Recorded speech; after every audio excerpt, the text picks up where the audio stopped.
दिला, कसा बोलला मग तुम्ही गाई गाई कालचा नारळ साहेब बहुपुरी ग्रामपंचायत तर्फे हा कार्यक्रम घेण्यात आला होता एवढं आम्हाला माहिती. त्याच्यामध्ये काहीतरी इश्यू आले, जागा मालकांनी आम्हाला परमिशन मिळाली नाही, त्यामुळे आम्हाला ती घरं दुरुस्त करता नाही आली. पण जागा घेऊन जे बांधायचं आहे ते सगळ्या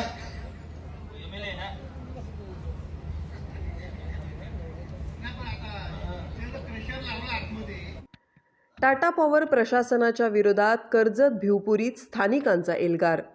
स्थानिकांच्या विविध मागण्यांसाठी आमरण उपोषण. राष्ट्रवादी काँग्रेस पक्षाचे रायगड जिल्हाध्यक्ष सुधाकर घारे यांच्या नेतृत्वात टाटा पॉवरवर धडक. टाटा पॉवर प्रशासनाच्या विरोधात कर्जत भिवपुरी इथल्या स्थानिकांनी जोरदार आवाज उठवलाय. आपल्या विविध मागण्यांच्या पूर्ततेसाठी त्यांनी आजपासून आमरण उपोषण सुरू केलंय.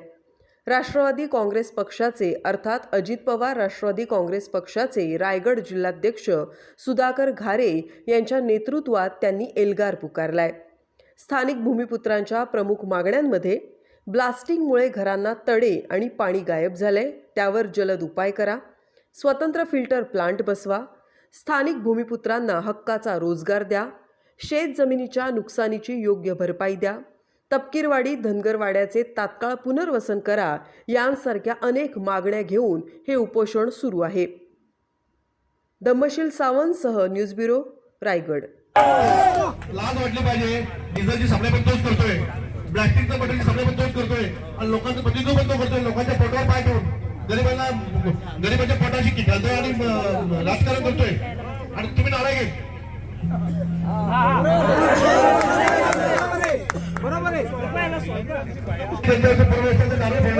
त्यांच्यावर गुन्हा दाखल झाला पाहिजे. तो पहिला तो विषय होणार नाही. आणि दुसरा विषय आपण बाकी विषयाला चर्चा करू, पण पहिला आमच्या समोर म्हात्रेला इथून सस्पेंड करून किंवा त्याला इथून काळ तसा रिटायर झालाय.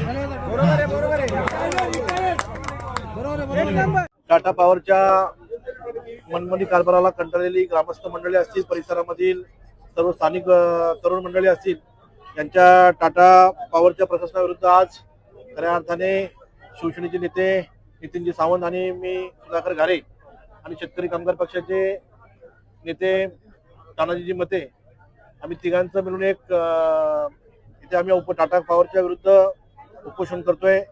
उपोषण करत असताना आपल्या सर्वांना माहिती आहे, टाटा कंपनीने वर्षभर काम सुरू होत असताना अनेक दिवस ह्या स्थानिकांच्यावर केलेला अन्याय असेल, त्यांनी त्यांचं जे काम सुरू असताना स्थानिकांना दिलेले शब्द असतील आणि जी जनहित याचिका जनसुनावणी होती, ती जनसुनावणी होत असताना त्यांनी ग्रामस्थांना आणि परिसरातील सर्व नागरिकांना जी आश्वासनं दिली होती, त्या आश्वासनांना त्यांनी अगदी पायाखाली रेंगाळलेले आहेत.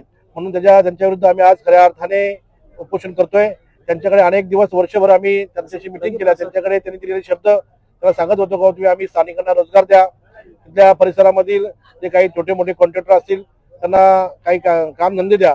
परंतु त्यांनी अनेक दिवस लोकांच्यावर अन्याय करण्याचं काम केलं आणि त्यांचं ब्लास्टिंग होत असताना या परिसरामधील जे गावं असतील, आदिवासी वाड्या असतील, धनगरवाड्या असतील, काही गावं असतील, या गावांच्यावर ते कुठल्याही प्रकारचं कंट्रोल ब्लास्टिंग न करता ओपन ब्लास्टिंग करून गावामध्ये ज्या प्रत्येकाच्या घराला तडे गेलेले आहेत आणि ग्रामस्थ अनेक दिवस त्यांच्याकडे आम्हाला मदत करा अशी मागणी करतायत. परंतु त्यांची फसवणूक करण्याचं काम टाटा पॉवर कंपनी करते.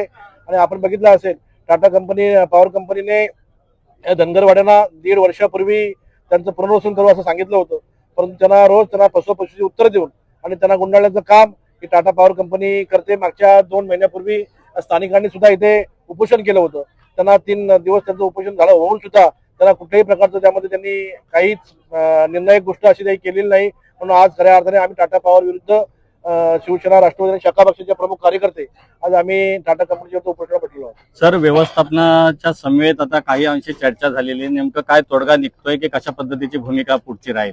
आम्ही व्यवस्थापनाला सांगितलेलं आहे, ज्यांच्याकडे जो अधिकार आहे त्या अधिकाऱ्यांनीच आमच्याकडे येऊन आम्हाला त्याचा टाइम पिरियड द्यावा आणि ते काम कधी आणि कसं करणार आहात त्याची आम्हाला पूर्ण माहिती द्यावी. जोपर्यंत आमच्या ज्या मागण्या आहेत त्या मागण्या पूर्ण होत नाही तोपर्यंत आम्ही उपोषण सोडणार नाहीत. आणि मी त्यांना हेही सांगितलेलं आहे, आपल्या माध्यमातूनही त्यांना सांगतो का जर त्यांनी लवकरात लवकर या आमच्या मागण्या मान्य केल्या नाही तर हे आंदोलन अगदी तीव्र होईल आणि आम्ही कंपनीच्या दिशेने जाऊन आम्हाला जो योग्य वाटेल तो आम्ही पवित्रा उचलू असं आपल्याला सांगतो. आंदोलकांनी गुन्हे दाखल करण्याच्या संदर्भात भूमिका घेतली, ती नेमकी भूमिका काय आहे? महिलांना देखील आपण या ठिकाणी आवाहन केले. आपल्या सर्वांना माहिती आहे का टाटा कंपनीने कुठलीही आजपर्यंत पुनर्वसनाची एक प्रक्रिया केलेली नाही, परंतु कोणाला तरी पाठवून मुद्दाम त्या लोकांना ते अशिक्षित आहेत, ते विशेष जातीचे आहेत, त्यांची कशा पद्धतीने फसवणूक करावं यासाठी त्यांनी अशा कुठल्या तरी सरपंच, माजी सरपंच या लोकांना पाठवलं आणि त्यांना शांत बसवण्यासाठी त्यांना खोटा नारळ फोडून तुमच्या पुनर्वसनाचं आम्ही भूमिपूजन केलंय असं त्याला एक खोटं आश्वासन दिलं आहे. ज्यांनी जी अशी प्रक्रिया केली त्यांच्यावर गुन्हा दाखल करण्याची आम्ही आज या उपोषणाच्या माध्यमातून मागणी केली आणि त्यांनी जर त्यांच्यावर जर गुन्हा दाखल केला नाही तर आम्ही सर्वजण इथून उठल्यावर पोलीस स्टेशनला जाणार आहेत आणि त्यांच्यावर गुन्हा दाखल करण्यासाठी पोलिसांना सुद्धा आम्ही त्याच पद्धतीने सूचना करणार आहे. धन्यवाद.